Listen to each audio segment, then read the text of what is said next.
કતારગામ ગજરા સ્કૂલની શિક્ષિકાના ઘરમાં 3 મહિના પહેલા રહેવા આવેલી ભાડુઆત મહિલા 17.77 લાખ રૂપિયાની કિંમતના 15 તોલા દાગીના ચોરી ગઈ હતી। સમગ્ર મામલે કતારગામ પોલીસે હાથફેરો કરનાર મહિલાની ધરપકડ કરી વધુ તપાસ શરૂ કરી।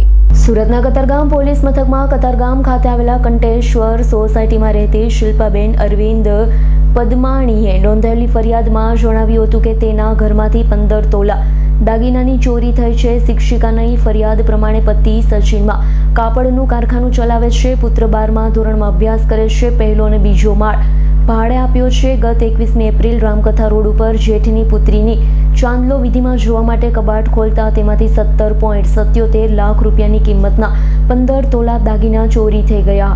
છેલ્લા 28મી માર્ચે દાગીના કબાટમાં જોયા। મકાનનું તાળું પણ તૂટ્યું નહીં હોય। કોઈ જાણભેદું જ ચોરી કર્યાની શંકા સાથે ઇન્સ્પેક્ટર LR ગોહિલ અને સબ ઇન્સ્પેક્ટર NS સાકરિયાએ તપાસનો દોર આગળ લંબાવ્યો છે। બીજા માળનું ભાડુઆત 8 વર્ષથી અને પહેલા માળે રહેતું ભાડુઆત 3 મહિના પહેલા જ રહેવા આવ્યું હતું। બંને ભાડુઆતના પરિવારની પણ પોલીસ મથકે લાવી પૂછપરછ કરવામાં આવી। આ દરમિયાન 3 મહિના પહેલા રહેવા આવેલા ટાંક પરિવારની મુખ્ય મહિલા ઉષાબેન નીતિન ટાંકના મોબાઈલ ફોન ચેક કરતા તેણે 30મી માર્ચ 1 એપ્રિલ સુધીના ડેટા ડિલીટ કર્યા હોય તે શંકાના દાયરામાં આવી।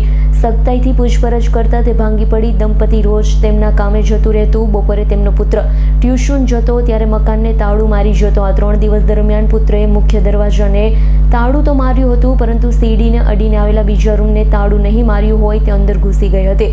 દાગીના ચોરી લીધા। ઉષાએ વધુમાં કરેલી કબૂલાત પ્રમાણે તેના 2 પુત્ર પૈકી એક પુત્રને થોડા સમય પહેલા જ લગ્ન કર્યા। પુત્રવધૂને કરિયાવરમાં દાગીના આપવામાં કામ લાગશે તેવું વિચારી હાથફેરો કર્યો। હાલ કતારગામ પોલીસે ઉષા ટાંકની ધરપકડ કરી વધુ તપાસ હાથ ધરી। Bureau report S9 news Surat. અમારી તમામ માહિતીથી અપડેટ રહેવા માટે જોડાયેલા રહો S9 ન્યૂઝ સાથે।